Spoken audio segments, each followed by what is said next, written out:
72세 대기업 회장 이정호가 사돈집 마당에서 충격적인 장면을 목격한다.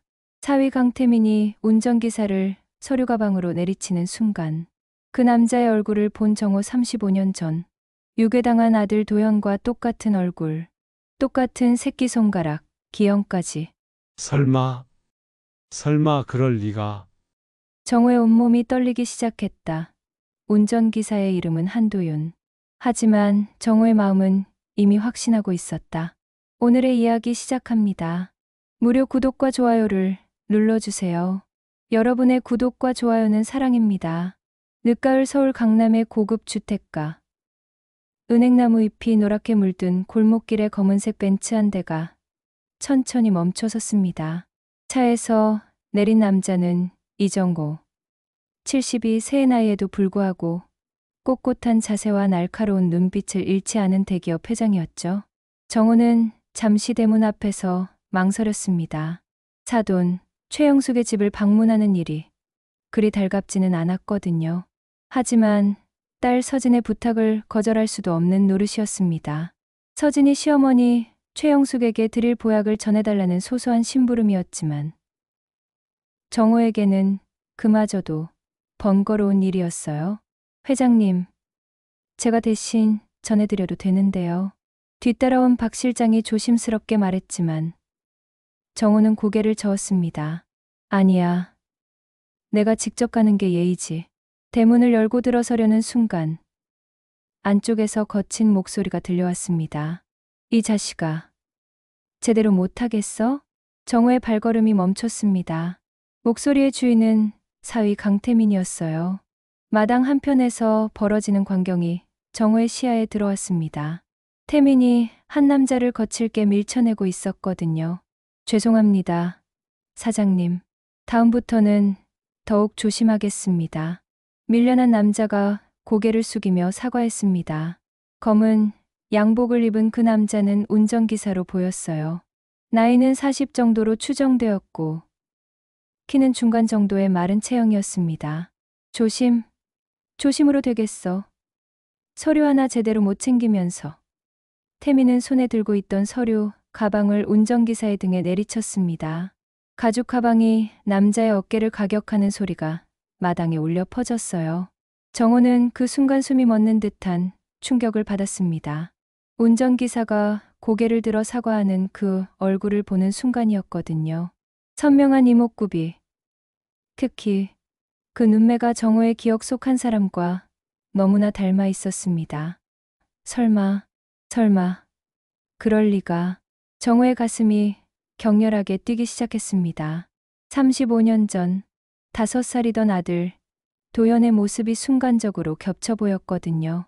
물론 지금은 중년 남성이지만 그 눈매와 코, 입술의 모양이 어린 도연과 놀랄 만큼 닮아 있었어요. 한도윤, 제대로 정신 차려. 태민의 고함 소리에 정호는 현실로 돌아왔습니다. 운전기사의 이름이 한도윤이라는 것도 알게 되었죠. 도윤은 다시 한번 깊숙이 고개를 숙였습니다. 죄송합니다, 강 사장님. 앞으로는 실수하지 않겠습니다.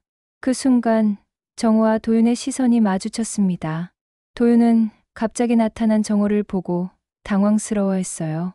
반면 정호는 더욱 확신에 차서 도윤의 얼굴을 자세히 살펴봤습니다. 그 얼굴에서 어린 도연의 모습이 점점 더 선명하게 떠올랐거든요. 장인어른? 태민이 정호를 발견하고는 급히 다가왔습니다. 방금까지의 거친 모습은 온데간데 없고 공손한 사위의 모습으로 돌변했어요. 안녕하세요, 장인어른. 갑자기 어떻게 오셨나요? 정호는 태민의 말에 대답하지 않고 계속 도윤을 바라보고 있었습니다. 도윤은 불편함을 느꼈는지 시선을 피하려 했지만 정호의 시선은 계속 그를 따라갔어요. 마치 자석에 이끌리듯 그 얼굴에서 눈을 뗄 수가 없었습니다. 아, 저 사람은 저희 운전기사입니다. 실수가 많아서 혼내고 있었어요. 태민이 어색하게 웃으며 설명했습니다. 태민의 목소리에는 미묘한 경계심이 섞여 있었어요. 정호는 여전히 말없이 도윤을 관찰했습니다. 키, 체격, 얼굴형. 모든 것이 성인이 된 도연의 모습과 일치했어요. 특히 왼쪽 눈썹 끝에 있는 작은 점까지도 말이죠. 그 점은 도연이 태어날 때부터 가지고 있던 특별한 표시였거든요. 장인어른, 태민이 다시 불렀지만 정우는 대답 대신 천천히 도윤에게 다가갔습니다. 도윤은 한 걸음 뒤로 물러서며 더욱 고개를 숙였어요. 실례지만 성함이 어떻게 되시나요? 정우의 목소리는 떨리고 있었습니다. 한도윤입니다. 도윤이 조심스럽게 대답했어요. 목소리마저도 어딘가 익숙했습니다. 한도윤. 정우가 그 이름을 되뇌었습니다. 성은 다르지만 이름의 도윤이라는 부분이 도연과 비슷했어요. 우연일까요? 아니면 장인어른, 뭔가 문제라도 있으신 건가요? 태민이 의아해하며 물었습니다. 태민의 표정에는 불안함이 스쳐 지나갔어요. 정우는 그제야 자신의 행동이 이상했다는 것을 깨달았습니다. 하지만 마음속 확신은 더욱 강해졌어요.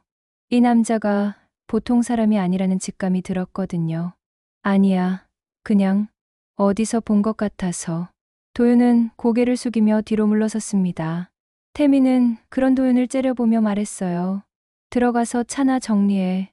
네, 알겠습니다. 도윤이 고개를 숙이고 돌아서는 순간 정우는 또 다른 충격적인 장면을 목격했습니다. 도윤의 오른손 새끼손가락이 다른 손가락보다 짧았거든요. 도연도 태어날 때부터 새끼손가락 끝마디가 짧았었어요. 정우의 다리에 힘이 빠졌습니다. 이 모든 것이 단순한 우연일 수가 없었어요. 얼굴, 목소리, 눈썹의 점, 그리고 새끼손가락까지. 모든 증거가 한 가지 사실을 가리키고 있었습니다. 서진이가 부탁한 보약 좀 전해주세요. 정우는 떨리는 목소리로 간신히 말했습니다. 마음은 온통 도윤에게 가 있었지만 지금 당장 확인할 수는 없었어요. 태민은 정우의 이상한 행동을 눈치챘지만 더 이상 묻지 않았습니다. 대신 조용히 약을 받아들였어요. 정우는 집을 나서면서도 계속 뒤를 돌아봤습니다. 도윤의 모습이 계속 눈에 밟혔거든요. 35년 만에 찾은 단서일까요? 아니면 가슴 아픈 착각일까요? 차에 오르면서 정우는 박 실장을 불렀습니다. 박 실장. 급한 일이 생겼어. 차 안에 정적이 흘렀습니다. 정우는 창밖을 바라보며 깊은 생각에 잠겨 있었어요. 박 실장은 룸미러로 회장의 표정을 살펴보며 조심스럽게 입을 열었습니다. 회장님, 무슨 일이신지요? 정우는 한참을 망설이다가 천천히 입을 열었습니다. 박 실장, 나와 함께 일한 지 몇 년이나 됐지? 벌써 25년이 넘었습니다. 회장님, 그럼 도연이 일도 기억하고 있겠군. 박 실장의 얼굴이 굳어졌습니다. 도연이라는 이름은 회사에서 금기시되는 단어였거든요. 정호가 절대 언급하지 않는 이름이었어요. 회장님, 오늘 그 집에서 본 운전기사 한도윤이라고 했지? 박 실장은 고개를 끄덕였습니다. 회장이 그 남자를 유심히 지켜보는 모습을 분명히 봤거든요. 정호는 깊은 한숨을 내쉬었습니다. 그리고 35년 전의 기억을 천천히 되짚어 가기 시작했어요. 1988년, 그해 가을이었습니다. 5살이던 도연은 선천적으로 심장이 약한 아이였어요. 정기적으로 병원에 다녀야 했고 격한 운동은 할 수 없었습니다. 하지만 그 누구보다도 밝고 사랑스러운 아이였죠. 아빠, 나 놀이터 가도 돼요? 그날도 도연은 집 앞 놀이터에 가고 싶어 했습니다. 정우는 회사 일로 바빴지만 아들의 부탁을 거절할 수 없었어요. 알았다, 도연아.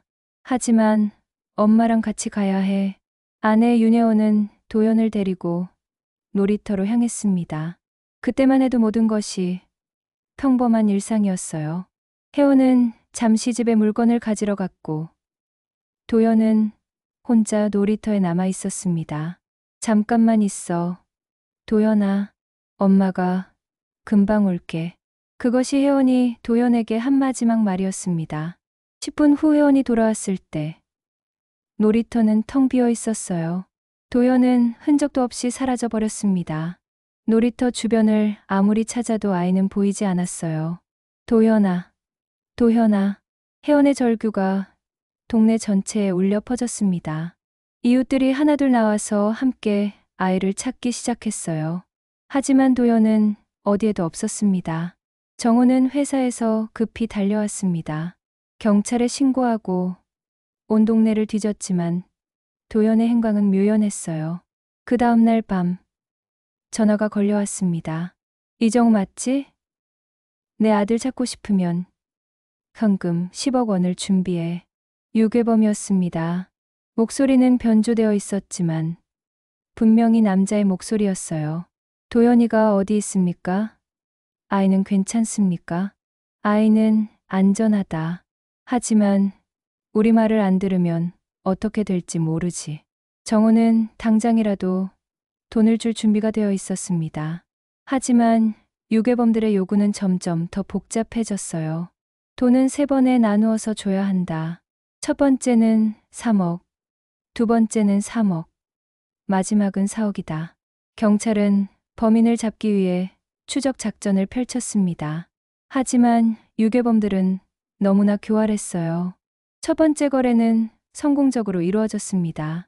두 번째 거래에서도 돈을 건넸어요. 하지만 세 번째 거래에서 문제가 생겼습니다. 경찰의 추적망에 걸린 유괴범 중 한 명이 체포되었거든요. 나머지 범인들은 그 즉시 사라져 버렸습니다. 이정호, 내가 경찰에 신고했구나. 이제 내 아들은 영영 못 볼 줄 알아. 그것이 유괴범으로부터 받은 마지막 연락이었습니다. 그 후로는 어떤 소식도 없었어요. 정호는 사력을 다해 도연을 찾았습니다. 사설 탐정을 고용하고 전국의 고아원과 병원을 모두 뒤졌어요. 하지만 도연은 마치 지구상에서 사라진 것처럼 흔적을 찾을 수 없었습니다. 아내 혜원은 그 충격으로 정신적인 병을 얻었습니다.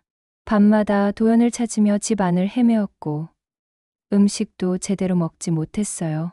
도연아, 엄마가 왔어. 어디 있니? 혜원은 점점 말라갔습니다. 병원에서는 심각한 우울증이라고 진단했지만 치료는 쉽지 않았어요.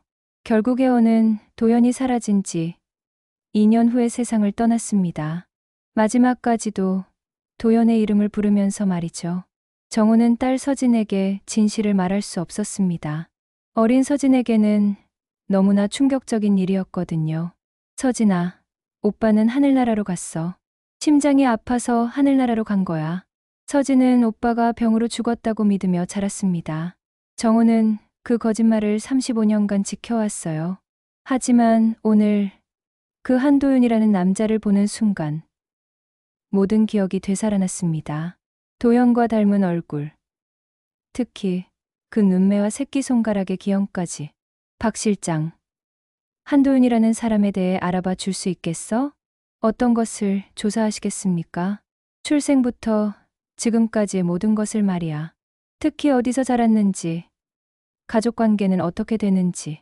박 실장은 정호의 진지한 표정을 보며 고개를 끄덕였습니다. 알겠습니다, 회장님.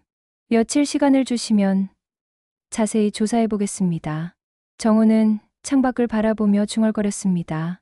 도연아, 정말 너인 거니? 35년 만에 되살아난 희망이 정호의 가슴을 뛰게 만들었습니다. 하지만 동시에 두려움도 밀려왔어요. 만약 착각이라면 다시 한번 절망의 나락으로 떨어질 수도 있었거든요. 사흘이 지났습니다. 정호는 평소와 다름없이 회사 업무를 처리했지만 마음은 온통 한도윤에게 가 있었어요. 박 실장의 조사 결과를 기다리는 시간이 이렇게 길게 느껴질 줄 몰랐습니다. 회장님, 조사 결과가 나왔습니다. 박 실장이 두꺼운 파일을 들고 회장실로 들어왔습니다. 정호는 즉시 서류에서 눈을 떼고 박 실장을 바라봤어요. 어떻게 나왔지? 한도윤, 40세입니다. 출생지는 경상북도 안동이고 호적상으로는 고아원 출신으로 되어 있습니다. 정호의 심장이 뛰기 시작했습니다. 도연이 사라진 곳은 서울이었는데 안동에서 발견되었다는 것이 이상하지 않았어요. 유괴범들이 멀리 데려갔을 가능성이 충분했거든요. 고아원. 이름은 뭐지? 성심고아원입니다. 하지만 이미 15년 전에 문을 닫았습니다. 관련 자료들도 대부분 소실되었다고 하네요. 정호는 아쉬움을 감출 수 없었습니다. 하지만 포기할 수는 없었어요. 다른 특이사항은 없었어? 한 가지 흥미로운 점이 있습니다. 한도윤이 고아원에 들어온 시기가 가을이라고 1988년 기록되어 있어요. 정확히 도연 도련님이 실종된 시기와 일치합니다. 정호의 눈빛이 번뜩였습니다. 우연의 일치치고는 너무나 정확했어요. 나이는 어떻게 확인했지? 고아원에서 추정 연령으로 기록했다고 합니다. 당시 5살 정도로 보였다고 하네요. 모든 퍼즐이 맞아떨어지고 있었습니다. 정호는 더 이상 참을 수 없었어요. 박 실장, 오늘 최영숙 집에 가볼까 해. 혹시 한도윤을 다시 볼 수 있을지도 모르지. 회장님, 너무 성급하게 행동하시는 것은 아닐까요? 아직 확실한 증거가. 알고 있어. 하지만 직접 확인해야겠어. 정호는 마음을 정했습니다. 더 이상 기다릴 수 없었어요. 오후 3시쯤 정호는 다시 최영숙의 집 앞에 도착했습니다. 이번에는 적당한 핑계를 준비해왔어요. 서진이 부탁한다며 건강식품을 가져온 것이죠. 대문을 열고 들어서자 마당에서 차를 닦고 있는 도윤의 모습이 보였습니다. 정호의 가슴이 두근거렸어요. 안녕하세요. 정호가 먼저 인사했습니다. 도윤은 깜짝 놀라며 고개를 들었어요. 아, 안녕하세요. 며칠 전에 뵈었던 이정호입니다. 기억하시죠? 네. 강 사장님의 장인어른이시죠. 도윤은 정중하게 인사했습니다. 정호는 그 순간 도윤의 목소리를 자세히 들어봤어요. 어딘가 익숙한 느낌이 들었습니다. 혹시 시간 되시면 잠깐 이야기 좀 나눌 수 있을까요? 도윤은 당황스러워했습니다. 갑자기 나타난 대기업 회장이 자신과 이야기하고 싶다니 이상할 수밖에 없었어요. 저 같은 사람과요? 네, 궁금한 게 있어서요. 마침 태민이 없는 시간이었습니다. 도윤은 주위를 둘러보더니 조심스럽게 고개를 끄덕였어요. 그럼, 잠깐만요. 두 사람은 마당 한편의 벤치에 앉았습니다. 정호는 도윤의 얼굴을 자세히 관찰했어요. 가까이서 보니 더욱 확신이 들었습니다. 실례지만 어릴 때 기억이 나세요? 네, 갑자기 왜 그런 걸 물어보시는지. 그냥 궁금해서요. 가족은 어떻게 되시고? 도윤의 표정이 어두워졌습니다. 저는 고아원에서 자랐습니다. 부모님에 대한 기억은 거의 없어요. 고아원은 어디였나요? 경상북도 안동의 성심고아원이었습니다. 지금은 없어진 곳이에요. 정호의 심장이 더욱 빠르게 뛰었습니다. 박 실장의 조사 결과와 정확히 일치했어요. 언제부터 그곳에 계셨나요? 정확히는 모르겠지만 5살 때부터였다고 들었습니다. 그전 기억은 전혀 없어요. 도윤은 고개를 숙이며 말했습니다. 어린 시절의 기억이 없다는 것이 그에게는 평생의 아픔이었거든요. 혹시 아프셨던 적이 있나요? 심장 같은. 도윤이 깜짝 놀라며 정호를 바라봤습니다. 어떻게 아셨어요? 저 어릴 때 심장이 안 좋았거든요. 지금도 가끔 약을 먹어야 해요. 정호는 숨이 멎을 것 같았습니다. 도연도 선천적으로 심장이 약했었거든요. 그런데 왜 갑자기 이런 걸 물어보시는 건가요? 도윤이 의아해하며 물었습니다. 정호는 잠시 망설였어요. 지금 당장 진실을 말하기에는 너무 위험했습니다. 아니에요. 그냥 제가 옛날에 아는 분과 비슷해서요. 그때 도윤이 손수건으로 이마에 땀을 닦았습니다. 정호는 그 순간 도윤의 오른손을 자세히 봤어요. 새끼손가락이 분명히 짧았습니다. 혹시 손가락이... 아, 이거요? 태어날 때부터 이랬어요.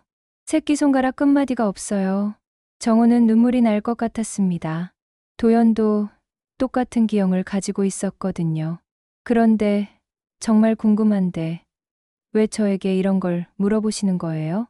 도윤이 다시 물었습니다. 정호는 진실을 말하고 싶었지만 아직은 시기가 아니었어요. 죄송합니다. 개인적인 사정이 있어서요. 나중에 기회가 되면 자세히 말씀드리겠습니다. 도윤은 여전히 의아했지만 더 이상 묻지 않았습니다. 혹시 연락처를 알 수 있을까요? 연락처요? 도윤이 당황했습니다. 대기업 회장이 자신의 연락처를 물어본다니 믿기 어려웠어요. 나중에 일이 있을 수도 있어서요. 도윤은 망설이다가 자신의 휴대폰 번호를 알려줬습니다. 정호는 그 번호를 정성스럽게 적어두었어요. 고맙습니다. 그럼 이만. 정호가 일어서려는 순간 대문이 열리며 태민이 들어왔습니다. 장인어른, 또 오셨네요. 태민의 표정에는 의외라는 기색이 역력했습니다. 며칠 사이에 두 번째 방문이었거든요. 서진이가 또 부탁한 일이 있어서 정호는 준비해온 핑계를 댔습니다. 한도윤과 이야기하고 계셨나요? 태민이 예리하게 물었습니다. 정호는 담담하게 대답했어요. 차가 어디서 나온 것인지 물어봤지. 좋은 차네. 아, 그렇군요. 태민은 의심스러운 눈빛으로 정호와 도윤을 번갈아 봤습니다. 정호는 서둘러 집을 나섰습니다. 하지만 확신은 더욱 강해졌어요. 한도윤은 분명히 도연이었습니다. 이제 확실한 증거만 있으면 되었어요. 차에 오르며 정호는 박 실장에게 말했습니다. 박 실장, DNA 검사를 할 방법을 찾아봐. 그 다음 날부터 이상한 일들이 벌어지기 시작했습니다. 정호는 한도윤과의 만남 이후 며칠간 최영숙의 집 주변을 맴돌았지만 도윤의 모습을 다시 볼 수 없었어요. 이상하네. 분명히 매일 나와서 차를 닦곤 했는데. 정호는 회사 주차장에서 기다려보기로 했습니다. 태민이 운영하는 중견기업이 자신의 계열사 건물과 같은 단지에 있었거든요. 혹시 도윤이 태민을 회사까지 데려다 주지 않을까 하는 생각이었어요. 오전 9시. 정호의 예상이 맞았습니다. 검은색 아우디가 주차장에 들어서더니 태민이 내렸어요. 운전석에서 내린 사람이 바로 한도윤이었습니다. 정호는 가슴이 뛰는 것을 느끼며 도윤에게 다가갔습니다. 안녕하세요, 도윤 씨. 도윤은 깜짝 놀라며 뒤를 돌아봤습니다. 아, 이 회장님. 여기서 뵙게 되네요. 우연히 지나가다가 보게 됐어요. 잠깐 이야기할 시간 있나요? 도윤은 주위를 둘러보더니 조심스럽게 고개를 끄덕였습니다. 잠깐만요. 사장님께 말씀드리고 올게요. 하지만 태민은 이미 건물 안으로 들어간 후였어요. 도윤은 안도의 표정을 지으며 정호에게 다가왔습니다. 궁금한 게 또 있으신가요? 정호는 직접적으로 물어보기로 마음먹었습니다. 도윤 씨, 혹시 어릴 때 서울에 살았던 기억은 정말 없나요? 서울이요? 저는 줄곧 안동에서 살았는데 왜 그런 걸 물어보시는 거죠? 도윤의 표정에는 진심이 담겨 있었습니다. 정말로 기억이 없는 것 같았어요. 혹시 이런 이름 들어본 적 있나요? 이도현이라는. 그 순간 도윤의 얼굴에 미묘한 변화가 일어났습니다. 뭔가를 떠올려는 듯한 표정이었어요. 이도현. 왠지 익숙한 이름인데 정호의 심장이 뛰었습니다. 정말요? 어디서 들어본 것 같나요? 잘 모르겠어요. 꿈에서 들었던 것 같기도 하고. 그런데 왜 갑자기 그 이름을? 바로 그때였습니다. 건물에서 태민이 급하게 나왔어요. 한도윤. 뭐 하고 있어? 태민의 목소리에는 날카로움이 섞여 있었습니다. 정호와 도윤이 대화하는 모습을 본 것이죠. 죄송합니다. 사장님. 이 회장님께서. 장인어른. 저희 직원과 무슨 일이신지요? 태민이 의심스러운 눈빛으로 정호를 바라봤습니다. 아니야. 그냥 인사만 나눴어. 하지만 태민의 표정은 풀리지 않았어요. 한도윤. 차 정리하고 대기실에서 기다려. 오늘은 외근이 많을 거야. 네, 알겠습니다. 도윤이 고개를 숙이며 물러섰습니다. 태민은 정호를 향해 미소를 지었지만 그 미소는 어딘가 어색했어요. 장인어른, 혹시 저희 회사에 일이 있으신 건가요? 아니야. 그냥 지나가다가. 그렇군요. 그럼 저는 회의가 있어서 이만.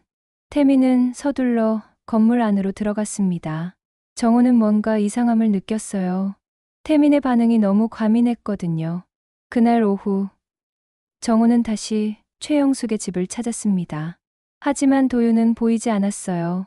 대신 최영숙이 대문에서 나왔습니다. 사돈어른, 무슨 일로 자주 오시나요? 아, 그냥 서진이 부탁한 일이 있어서.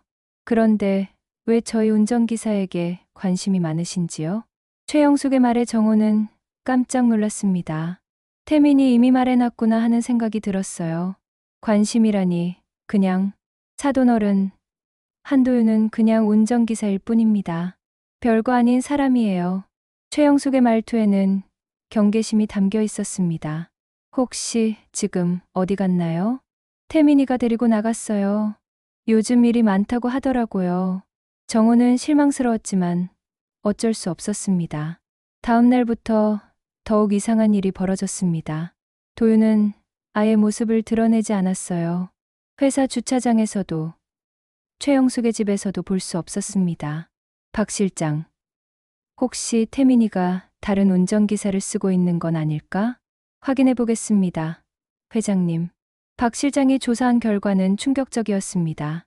회장님, 한도윤이 갑자기 사라졌습니다. 강태민 사장이 다른 운전기사를 새로 고용했다고 하네요. 사라졌다고? 어디로? 그것을 아무도 모른다고 합니다. 하루아침에 연락이 끊어졌다고 하더군요. 정호는 불안해졌습니다. 뭔가 태민이 의도적으로 도윤을 숨기고 있는 것 같았어요. 며칠 후, 정호는 더욱 충격적인 사실을 알게 되었습니다. 박 실장이 가져온 보고서 때문이었어요. 회장님, 강태민 사장의 동선을 조사해봤는데 이상한 점을 발견했습니다. 무엇을? 최근 며칠간 강 사장이 서울 외곽의 한 펜션을 자주 드나들고 있습니다. 그런데 그곳에 한도윤도 함께 있는 것 같아요. 펜션? 네. 양평에 있는 외딴 펜션입니다. 강 사장이 작년에 매입한 곳이라고 하네요. 정호는 점점 확신이 들었습니다. 태민이 의도적으로 도윤을 숨기고 있다는 것을요. 더 조사해봐. 왜 태민이가 도윤을 숨기려고 하는지 알아내야 해. 며칠 더 조사한 결과 놀라운 사실이 드러났습니다. 회장님, 강태민 사장과 한도윤의 관계가 단순하지 않습니다. 무슨 말이지? 강 사장이 한도윤을 고용한 것이 우연이 아닐 수도 있어요. 그리고 최영숙 여사도 이 일에 깊이 관여되어 있는 것 같습니다. 무슨 뜻인가? 정확한 내용은 더 조사해봐야 알겠지만 뭔가 큰 그림이 있는 것 같습니다. 회장님의 재산과 관련된 박 실장의 말에 정호는 소름이 돋았습니다. 혹시 태민과 최영숙이 도윤을 이용해서 뭔가 음모를 꾸미고 있는 건 아닐까요? 계속 조사해. 그리고 도윤의 행방도 찾아내야 해. 정호는 마음이 급해졌습니다. 만약 도윤이 정말 도연이라면 지금 위험에 처해 있을 수도 있었거든요. 그날 밤 정호는 잠을 이룰 수 없었습니다. 35년 만에 찾은 아들일지도 모르는 사람이 다시 사라져버린 것이죠. 이번에는 절대 놓칠 수 없었습니다. 도연아, 아빠가 반드시 찾아낼게. 정호는 마음속으로 다짐했습니다. 설사 온 세상을 뒤집어서라도 진실을 밝혀내겠다고 말이죠. 이틀이 더 지났지만 도윤의 행방은 여전히 묘연했습니다. 정호는 더 이상 혼자서는 감당할 수 없다는 생각이 들었어요. 결국 그는 평생 숨겨왔던 비밀을 털어놓기로 결심했습니다. 서진아, 아빠가 할 말이 있어. 주말 저녁, 정호는 딸 서진을 자신의 서재로 불렀습니다. 서진은 남편 태민과 함께 저녁을 먹고 있었지만 아버지의 진지한 표정을 보고는 곧바로 따라왔어요. 아빠, 무슨 일이세요? 요즘 좀 이상하셨잖아요. 서진은 검사로서의 예리함으로 아버지의 변화를 눈치채고 있었습니다. 정호는 깊은 숨을 들이쉬었습니다. 35년간 가슴에 묻어두었던 이야기를 꺼내는 것이 이렇게 어려울 줄 몰랐어요. 서진아, 내 오빠에 대해서 말이야.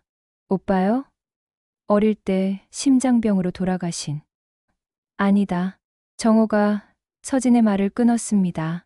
내 오빠는 죽지 않았어. 유괴당한 거야. 서진의 얼굴이 창백해졌습니다.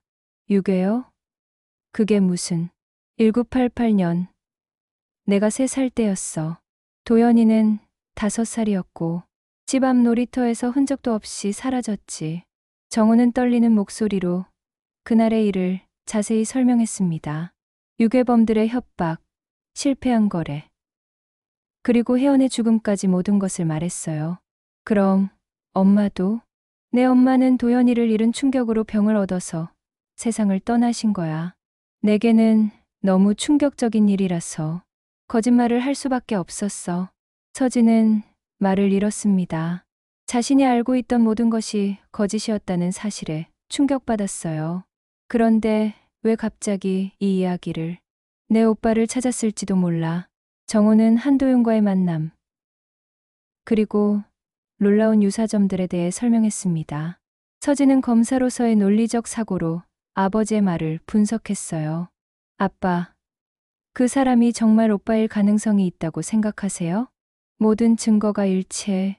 나이, 외모, 신체적 특징, 그리고 무엇보다 태민이와 시어머니의 이상한 반응이 뭔가를 숨기고 있다는 느낌을 줘. 서진은 남편 태민에 대한 의심을 받아들이기 어려워했습니다. 태민 오빠가요? 설마 그런. 서진아, 내 남편이 갑자기 한도윤을 숨기기 시작했어. 그것도 내가 관심을 보인 직후부터 말이야. 정호는 최근 며칠간의 상황을 자세히 설명했습니다. 서진의 표정이 점점 어두워졌어요. 만약 정말 그 사람이 오빠라면, 그럼 내 남편과 시어머니가 뭔가 숨기고 있다는 뜻이지. 그것도 아주 중요한 것을. 서진은 한동안 말없이 생각에 잠겼습니다. 검사로서의 직감이 아버지의 말에 설득력이 있다고 말하고 있었어요. 아빠, 확실한 증거가 필요해요. DNA 검사라도 해야. 그래서 내 도움이 필요해. 내가 아니면 이 일을 해결할 수 없어. 서진은 고민에 빠졌습니다. 남편을 의심한다는 것이 쉬운 일은 아니었거든요. 하지만 오빠가 살아있을 가능성을 무시할 수도 없었어요. 어떻게 하죠? 우선 태민이와 시어머니를 집에서 떨어뜨려 놓을 방법을 찾아야 해. 그래야 한도윤에게 접근할 수 있을 테니까. 서진은 검사로서의 경험을 바탕으로 계획을 세우기 시작했습니다. 여행은 어때요? 태민 오빠와 어머니를 데리고 짧은 여행을 떠나는 거예요. 좋은 생각이야. 언제 가능할까? 이번 주말이면 될 것 같아요. 어머니께서 요즘 몸이 좀 안 좋다고 하셨거든요. 온천이라도 다녀오시라고 권해볼게요. 정호는 딸의 제안에 고개를 끄덕였습니다. 그런데 아빠, 정말 조심하셔야 해요. 만약 태민 오빠가 정말 뭔가를 숨기고 있다면 위험할 수도 있어요. 알고 있어. 하지만 이번이 마지막 기회일지도 몰라. 서진은 마음을 정했습니다. 비록 남편에 대한 의심이 불편했지만 오빠를 찾을 수 있는 기회를 놓칠 수는 없었어요. 알겠어요, 아빠. 도와드릴게요. 며칠 후 서진의 계획이 실행되었습니다. 태민에게 어머니의 건강을 위해 온천 여행을 제안한 것이죠. 여보, 어머니께서 요즘 무릎이 많이 아프시다고 하시잖아요. 온천이라도 다녀오시면 좋을 것 같아요. 갑자기 태민이 의아했습니다. 우리도 함께 가요. 요즘 일만 하느라 어머니께 소홀했잖아요. 서진의 제안에 태민은 고민했습니다. 하지만 거절할 이유도 없었어요. 그럼 이번 주말에 이틀 정도? 네. 좋아요. 서진이가 이런 제안을 하다니 고마워. 어머니, 몸 관리 잘 하셔야죠. 드디어 기회가 왔습니다. 태민과 최영숙이 집을 비우는 동안 정호는 한도윤에게 접근할 수 있게 되었어요. 금요일 저녁, 세 사람은 충주의 온천 리조트로 떠났습니다. 서진은 떠나기 전에 아버지에게 문자를 보냈어요. 아빠, 지금 출발해요. 일요일 저녁에 돌아올 예정이에요. 조심하세요. 정호는 가슴이 뛰었습니다. 35년 만에 아들을 되찾을 수 있는 결정적인 순간이 다가온 것이죠. 박 실장, 내일 아침 일찍 최영숙 집으로 가자. 이번에는 반드시 한도윤을 만나야 해. 알겠습니다, 회장님. 하지만 혹시 모르니 조심스럽게 행동하시기 바랍니다. 정호는 그날 밤 잠을 이루지 못했습니다. 내일이면 모든 것이 확실해질 테니까요. 도윤이 정말 도연인지, 그리고 태민과 최영숙이 무엇을 숨기고 있는지 말이죠. 새벽이 밝아오자 정우는 침대에서 일어났습니다. 오늘이 바로 운명의 날이었어요. 토요일 아침 7시. 정우는 박 실장과 함께 최영숙의 집으로 향했습니다. 평소보다 이른 시간이었지만 기회를 놓칠 수는 없었어요. 회장님, 혹시 집에 아무도 없으면 어떻게 하시겠습니까? 그래도 확인은 해봐야지. 정우의 목소리에는 절박함이 담겨 있었습니다. 최영숙의 집 앞에 도착하자 집은 조용했습니다. 대문도 굳게 닫혀 있었고 마당에는 아무도 보이지 않았어요. 여보세요? 계세요? 정우가 대문을 두드렸지만 대답이 없었습니다. 이상하네. 한도윤이 있다면 대답이라도 할 텐데. 박 실장이 중얼거렸습니다. 정우는 집 주변을 둘러봤습니다. 뒷마당으로 이어지는 좁은 골목이 보였어요.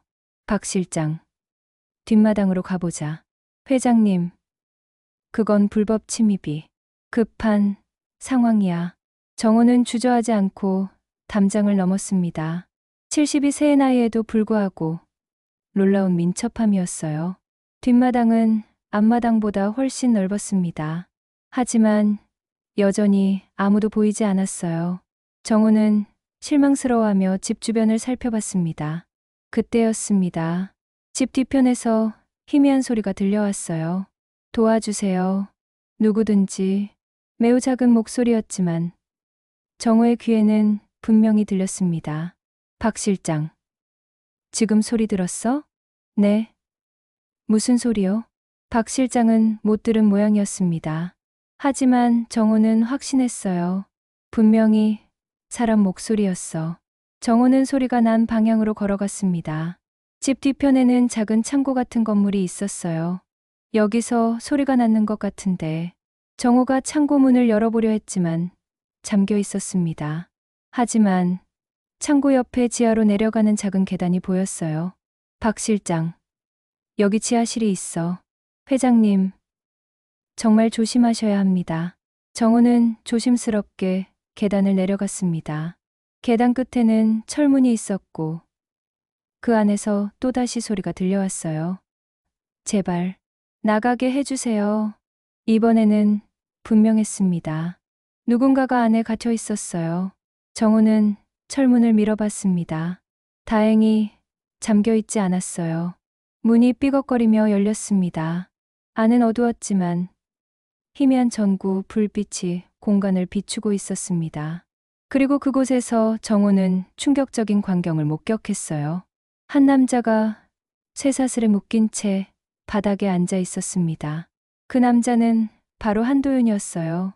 도윤 씨. 정호가 급히 달려갔습니다. 도윤은 정호를 보자 눈을 크게 뜨며 놀랐어요. 이 회장님, 어떻게 여기를? 괜찮아요? 왜 이런 곳에?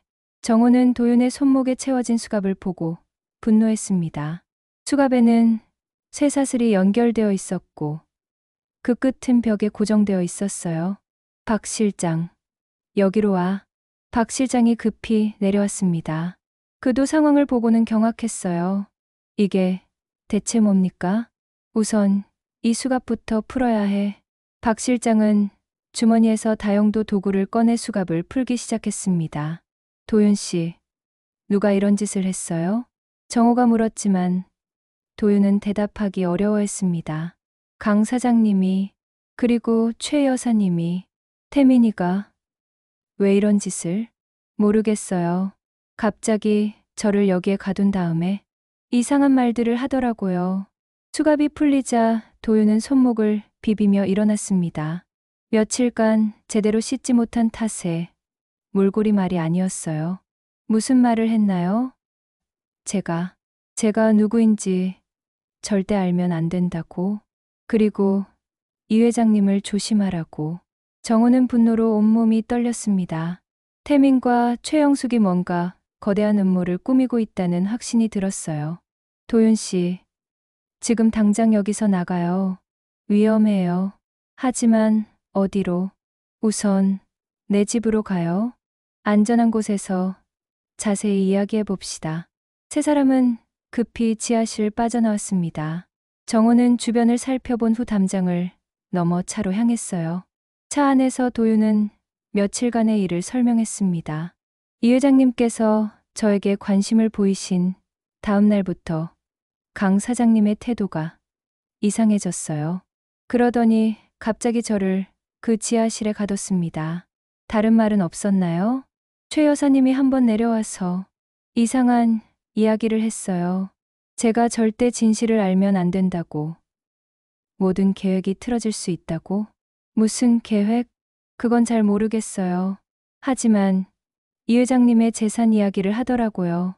정호는 점점 확신이 들었습니다. 태민과 최영숙이 도윤을 이용해서 자신의 재산을 노리고 있다는 것을요. 도윤 씨, 하나만 더 물어볼게요. 혹시 어릴 때 심장 수술을 받은 적이 있나요? 네. 5살 때, 아니, 정확히는 언제인지 모르겠지만 가슴에 흉터가 있어요. 도윤이 셔츠를 열어 보였습니다. 가슴에는 심장 수술의 흔적이 선명하게 남아 있었어요. 정호는 눈물이 날 것 같았습니다. 도연도 5살 때 심장 수술을 받았었거든요. 똑같은 위치에 똑같은 흉터가 있었어요. 도윤 씨. 아니, 도연아. 정호가 떨리는 목소리로 말했습니다. 네. 도연이요? 왜 갑자기? 너는 내 아들이야. 35년 전에 잃어버린 내 아들. 이도연이란 말이야. 도윤은 믿기 어렵다는 표정으로 정호를 바라봤습니다. 그럴 리가. 저는 한도윤이에요. 아니야. 내 진짜 이름은 이도현이고 나는 내 아버지야. 정호는 도윤의 손을 잡았습니다. 확실한 증거가 필요하겠지만 내 마음은 이미 확신하고 있어. 너는 분명히 내 아들이야. 도윤은 혼란스러워했습니다. 하지만 정호를 보는 순간 뭔가 익숙한 느낌이 든다는 것을 부인할 수 없었어요. 그럼 제가 정말 그래. 넌 내가 35년간 찾아 헤맨 내 아들이야. 정호는 도윤을 끌어안았습니다. 35년 만의 기적 같은 재회였어요. 하지만 아직 끝난 것은 아니었습니다. 태민과 최영숙이 돌아오기 전에 모든 것을 해결해야 했거든요. 정호의 집으로 돌아온 후 첫 번째로 한 일은 DNA 검사였습니다. 박 실장이 미리 준비해둔 검사 키트로 정호와 도윤의 타액을 채취했어요. 결과는 내일 오후에 나올 예정입니다. 회장님. 빨리 확인하고 싶지만 기다려야겠군. 도윤은 여전히 혼란스러워했습니다. 갑작스럽게 자신이 대기업 회장의 잃어버린 아들이라는 말을 들었으니 당연했어요. 정말 믿기지 않아요. 제가 이도현이라니. 천천히 받아들이면 돼. 우선 씻고 옷부터 갈아입어. 정호는 도윤을 위해 방을 준비해 주었습니다. 도윤이 씻는 동안 정호는 박 실장과 대화했어요. 박 실장, 태민이와 최영숙이 언제 돌아올까? 일요일 저녁이라고 하셨으니 내일 저녁쯤 될 것 같습니다. 그럼 시간이 얼마 없어. 오늘 밤에 도윤에게서 자세한 이야기를 들어야겠어. 저녁을 함께 먹으며 도윤은 자신이 기억하는 과거를 천천히 이야기했습니다. 제가 기억하는 건 성심고아원에서부터예요. 5살 정도 되었을 때부터 기억이 나는데 그 전 일은 전혀 모르겠어요. 고아원에서는 뭐라고 했나? 어떤 할아버지, 할머니가 저를 데려다 주셨다고 했어요. 산에서 쓰러져 있는 저를 발견했다고 하더라고요. 정호는 고개를 끄덕였습니다. 유괴범들이 도윤을 버렸거나 아니면 도윤이 탈출했을 가능성이 있었어요. 그 할아버지, 할머니는 어떻게 됐나요? 김상국, 김복순 할아버지, 할머니셨어요. 고아원에서 나온 후에는 그분들과 함께 살았어요. 정말 좋은 분들이셨는데 몇 년 전에 돌아가셨어요. 도윤의 목소리에는 그리움이 담겨 있었습니다. 그분들이 키워주셨구나. 네. 제게는 진짜 부모님이나 다름없으셨어요. 농사일도 가르쳐 주시고 성실하게 살라고 늘 말씀하셨어요. 정우는 그 노부부에게 고마움을 느꼈습니다. 도윤을 구해주고 키워준 은인들이었거든요. 그런데 어떻게 서울로 오게 됐나요? 할아버지, 할머니가 돌아가신 후에 혼자 지내기 어려워서 서울로 왔어요. 일자리를 찾다가 최 여사님 댁에서 운전기사로 일하게 된 거예요. 언제부터 일했나요? 한 1년 정도 됐어요. 처음에는 최 여사님이 친절하셨는데 강 사장님은 처음부터 저를 좋게 보지 않으셨어요. 정호는 점점 태민과 최영숙의 음모가 드러나고 있음을 느꼈습니다. 다음 날 오후 기다리던 DNA 검사 결과가 나왔습니다. 회장님, 결과가 나왔습니다. 박 실장이 흥분된 목소리로 전화했어요. 어떻게 나왔지? 99.9% 친자 관계입니다. 확실합니다. 회장님. 한도윤 씨는 정말 도연 도련님이 맞습니다. 정호는 눈물이 났습니다. 35년 만에 아들을 되찾은 것이죠. 도연아. 정말 내가 맞구나. 도윤. 아니 도연도 충격을 받았습니다. 정말 저는 이도연인 거네요. 그래. 넌 내 아들이야. 부자는 서로 껴안으며 눈물을 흘렸습니다. 하지만 감동도 잠시. 도연은 궁금한 것이 있었어요. 아버지. 그럼 강태민과 최영숙은 왜 저를 감금한 거죠? 그건 이제부터 알아봐야 해. 분명히 뭔가 큰 음모가 있을 거야. 저녁 무렵. 박 실장이 중요한 정보를 가지고 왔습니다. 회장님, 강태민과 최영숙의 과거를 조사해봤는데 충격적인 사실을 발견했습니다. 무엇을? 강태민의 결혼 자체가 계획적이었을 가능성이 높습니다. 그리고 최영숙도 이 계획에 깊이 관여되어 있어요. 박 실장은 조사 자료를 펼쳤습니다. 강태민은 서진 검사님과 결혼하기 전에 이미 회장님의 재산 상황을 자세히 조사했습니다. 뭐라고? 정호는 충격받았습니다. 더 놀라운 건 강태민이 한도윤을 고용한 것도 우연이 아니라는 점입니다. 도연 도련님의 실종 사건을 조사한 흔적이 있어요. 도연이 물었습니다.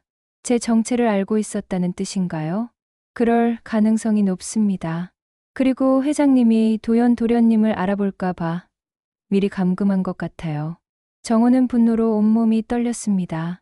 그럼 태민이가 서진이와 결혼한 것도 재산을 노린 계획적 결혼일 가능성이 큽니다. 만약 도연 도련님이 나타나면 상속 구조가 바뀌니까 미리 제거하려 했던 것 같아요. 제거라니. 도연이 놀랐습니다. 네. 강태민은 회장님이 돌아가신 후 모든 재산을 상속받을 계획이었을 겁니다. 하지만 진짜 아들이 나타나면 그 계획이 무너지죠. 정호는 딸 서진이 걱정되었습니다. 서진이는 괜찮을까? 지금은 안전할 겁니다. 아직 자신들의 계획이 들통났다는 걸 모르니까요. 바로 그때 도연의 휴대폰이 울렸습니다. 태민이었어요. 받아봐. 정호가 말했습니다. 여보세요. 한도윤. 지금 어디 있어? 태민의 목소리에는 분노가 섞여 있었습니다. 저는 당장 집으로 돌아와. 안 그러면 큰일 날 줄 알아. 무슨 말씀을. 닥치고 당장 와. 태민이 전화를 끊었습니다. 아버지. 저희가 들켰나 봐요. 아마 집에 가서 내가 없는 걸 발견했을 거야. 정호는 마음을 정했습니다. 이제 모든 걸 끝낼 때가 왔어. 서진이에게 연락해서 진실을 알려야겠어. 정우는 딸에게 전화를 걸었습니다. 서진아, 아빠야. 지금 당장 집으로 와. 그리고 태민이와는 떨어져 있어. 아빠, 무슨 일이에요? 내 오빠를 찾았어. 그리고 내 남편의 정체도 밝혀졌고. 서진의 목소리가 떨렸습니다. 네? 그게 무슨? 위험해. 지금 당장 안전한 곳으로 가. 하지만 이미 늦었습니다. 태민과 최영숙이 정우의 집 앞에 나타났거든요. 회장님, 강태민의 차가 대문 앞에 섰습니다. 박 실장이 급히 알렸습니다. 드디어 왔구나. 도연아, 이제 진짜 아버지가 누구인지 보여줄 때야. 정우는 아들의 손을 꽉 잡았습니다. 35년 만에 대결이 시작되려 하고 있었어요. 대문 밖에서 태민의 거친 목소리가 들려왔습니다. 이정호 회장, 저희 직원을 돌려주세요. 정우는 담담하게 현관문을 열었습니다. 태민과 최영숙이 분노한 표정으로 서 있었어요. 직원이라고? 이 사람은 내 아들이야. 무슨 말도 안 되는 소리를. 태민이 말을 하다가 멈췄습니다. 정호 뒤에서 나타난 도연을 본 것이죠. 한도윤, 당장 나와. 제 이름은 한도윤이 아니라 이도현입니다. 도연이 차분하게 말했습니다. 태민의 얼굴이 창백해졌어요. 뭐라고? 35년 전에 유괴당했던 이정호 회장의 아들, 이도현입니다. 최영숙이 크게 당황했습니다. 그럴 리가 없어. 그 아이는 죽었다고? 어머니, 이제 그만하세요. 갑자기 뒤에서 서진의 목소리가 들렸습니다. 서진이 경찰들과 함께 나타난 것이죠. 서진아, 태민이 놀라며 아내를 불렀습니다. 태민 오빠, 이제 끝났어요. 모든 걸 다 알고 있어요. 서진은 남편을 향해 차가운 시선을 보냈습니다. 강태민, 최영숙, 감금 및 사기 혐의로 체포합니다. 경찰이 수갑을 채우려 하자 태민이 발악했습니다. 아니야, 이건 오해야. 저 사람은 정말 한도윤이라고. DNA 검사 결과가 나왔어요. 99.9% 친자 관계로 확인됐습니다. 서진이 증거 서류를 보여줬습니다. 최영숙이 주저앉으며 울기 시작했습니다. 우리가 뭘 잘못했다고? 그냥 돈 좀 벌려고 했을 뿐인데 돈 때문에 사람을 감금하고 가족을 속였다고요? 서진의 목소리에는 분노가 담겨 있었습니다. 태민이 마지막으로 항변했습니다. 장인어른, 저는 정말 서진이를 사랑해서 결혼한 거예요. 사랑이라고? 내 재산 조사부터 해놓고? 정호가 차가운 목소리로 말했습니다. 그건. 태민은 더 이상 변명할 수 없었습니다. 몇 달 후, 법정에서 최종 판결이 내려졌습니다. 피고인 강태민은 감금, 사기, 협박 등의 죄로 징역 12년을 선고합니다. 피고인 최영숙은 공범으로 징역 7년을 선고합니다. 태민과 최영숙은 절망적인 표정으로 법정을 떠났습니다. 판결이 끝난 후 정우는 서진에게 말했습니다. 서진아, 미안해. 내가 이런 일을 겪게 해서. 아니에요, 아빠. 오히려 오빠를 찾게 되어서 다행이에요. 서진은 이혼 수속을 마쳤고 다시 검사 일에 전념하기로 했어요. 한편 정우는 회장직에서 물러나기로 결정했습니다. 이제 도연이와 함께 지내고 싶어. 잃어버린 시간을 되찾고 싶거든. 도연도 기뻤습니다. 아버지, 저도 그러고 싶어요. 진짜 가족이 무엇인지 배우고 싶어요. 부자는 서울을 떠나 조용한 시골 마을로 이사했습니다. 도연을 키워준 김상국, 김복순 할아버지, 할머니가 계셨던 안동 근처였어요. 도연아, 여기가 내가 자란 곳이구나. 네. 이곳에서 정말 행복했어요. 도연은 아버지에게 자신이 자란 집터를 보여줬습니다. 비록 집은 없어졌지만 추억은 그대로 남아 있었어요. 할아버지, 할머니께 인사드리러 가자. 두 사람은 김상국, 김복순 부부의 묘소를 찾았습니다. 할아버지, 할머니, 제가 진짜 아버지를 찾았어요. 도연이 무덤 앞에서 눈물을 흘리며 말했습니다. 정호도 함께 절을 올렸습니다. 고맙습니다. 제 아들을 구해주시고 키워주셔서 정말 고맙습니다. 두 사람은 한참 동안 묘소 앞에 앉아 있었습니다. 아버지, 저는 할아버지, 할머니의 가르침대로 성실하게 살겠어요. 그래. 그분들의 은혜를 잊지 말자. 이후 정호와 도연은 작은 농장을 운영하며 평온한 나날을 보냈습니다. 도연은 처음에는 농사일이 어려웠지만 점차 적응해 나갔어요. 서진도 주말마다 아버지와 오빠를 찾아왔습니다. 오빠, 이제 정말 웃는 얼굴이 밝아졌네요. 응. 진짜 가족과 함께 있으니까 행복해. 도연은 43가 되어서야 진정한 자유와 행복을 찾았습니다. 어느 가을날, 정우는 도연에게 말했습니다. 도연아, 내가 사라졌을 때 내 어머니도 많이 아파하셨어. 하늘에서 우리를 보고 계실 거야. 네. 어머니께도 인사드리고 싶어요. 부자는 혜원의 묘소도 찾았습니다. 여보, 우리 도연이 돌아왔어요. 이제 우리 가족이 다시 함께해요. 도연도 어머니 묘비 앞에서 깊이 절했습니다. 어머니, 늦었지만 아들이 돌아왔어요. 저녁 노을이 지는 하늘 아래 아버지와 아들은 손을 잡고 집으로 돌아갔습니다. 아버지, 이제 정말 행복해요. 나도 그래. 도연아, 우리에게는 앞으로 살아갈 시간이 많이 남아 있어. 35년 만에 되찾은 가족의 사랑이 두 사람의 마음을 따뜻하게 채웠습니다. 그리고 그들은 매일 아침 함께 일어나서 함께 일하고 함께 웃으며 진정한 가족의 의미를 되새겼습니다. 도연의 얼굴에는 이제 두려움 대신 평온한 미소가 자리 잡았고 정우의 마음에는 오랫동안 잃어버렸던 평화가 찾아왔습니다. 사랑하는 가족과 함께하는 평범한 일상이야말로 세상에서 가장 소중한 보물이라는 것을 깨달은 채로 말이죠. 여러분, 오늘 이야기 어떠셨나요? 여러분의 생각을 댓글에 달아주세요. 더 많은 이야기를 위하여 구독과 좋아요 꼭 부탁드립니다.